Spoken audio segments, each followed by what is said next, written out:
سوال یہ تھا کہ جو مدرسے اس وقت چل رہے ہیں اور جو تعلیمی نظام ہے وہ سب کچھ زکوٰۃ پر چل رہا ہے، تو یہ مدارس زکوٰۃ پہ چلنے چاہیے، یہ درست ہے یا نادرست ہے، یا پھر مدرسے میں جو رقم جانی چاہیے وہ کون سی رقم جانی چاہیے؟ اس تعلق سے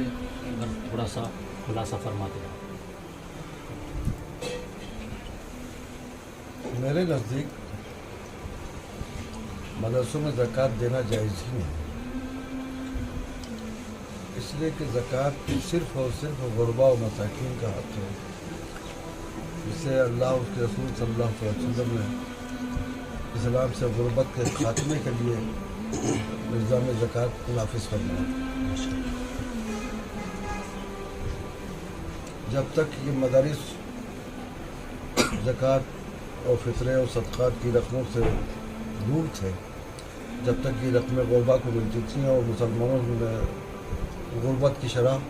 کم ہوتی چلی جا رہی تھی، اگر یہ باقاعدگی سے نافذ ہو جائے اور مسلمان ایمانداری سے اپنے مال کی زکوٰۃ نکالتا رہے، دیتا رہے، تو حضرت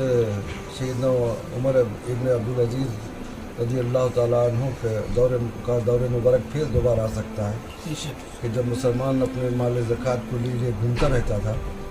اور کوئی زکوٰۃ کا حقدار نہیں ہوتا تھا۔ اب کن علماء نے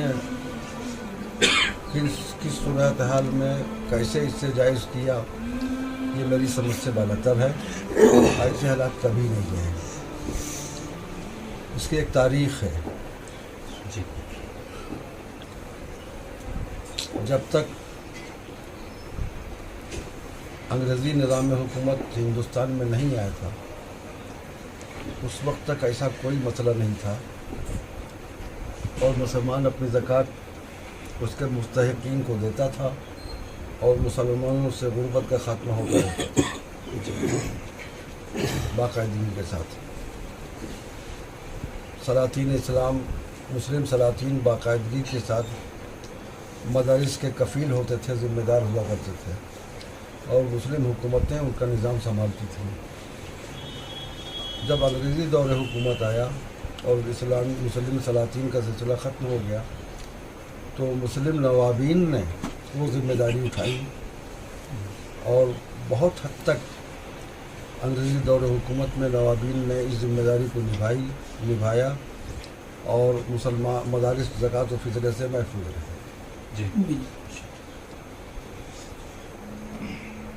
جب انڈین گورنمنٹ نے آزادی کے بعد اقتدار سنبھالنے پر مسلمانوں کی ذمہ داری ختم کیا، تو سب غربت کی نچلی سطح پر آ گئے۔ اب کوئی لائق ہی نہیں رہ گیا تھا کہ کسی مدرسہ، کسی دارالعلوم، کسی ادارے کی ذمہ داری کے کفیل ہو سکے، تو مدارس کا ذریعہ آمدنی بند ہو گیا، کیونکہ ذمہ داری ختم ہو چکی تھی، تو سرمایہ لوگوں کو اچھا نہیں، سب کو اپنے کھانے کے لالے پڑ چکے تھے، تو لوگ کہاں سے دیتے۔ اس دور میں مولوی حضرات نے، ہمارے علماء نے کہہ لیجیے کہ جب ان کو کوئی ذریعہ آمدنی نظر نہیں آیا، تو ان سے اس جگہ پر بڑی فاحش غلطی ہوئی۔ ان کو ذریعہ آمدنی تلاش کرنے میں انہوں نے غور نہیں کیا، اور انہیں زکوٰۃ فطرہ ایک مفت کی رقم، ایک بڑی رقم کی صورت میں نظر آیا، اور اسی پر سب کے سب مسلط ہو گئے، آمادہ ہو گئے کہ اب مدارس کو ہم زکوٰۃ و فطرے کی رقم سے چلائیں گے۔ مسلمان زکوٰۃ نکالتا ہے، لیکن یہاں پر ان سے بڑی فاحش غلطی یہ ہوئی کہ وہ اس بات کو بھول گئے کہ زکوٰۃ و فطرہ یہ مستحقین کے لیے، مسلم غربا کے لیے، اسلام سے خاتمے کے لیے اللہ اس کے حبیب نے اس کا نظام نافذ کیا تھا، اور بڑا مقصود جو ہے فوت ہو رہا ہے۔ ایک مدرسہ چلانے کے لیے مسلمانوں میں غربت کی شرح جو ہے بڑھتی چلی گئی،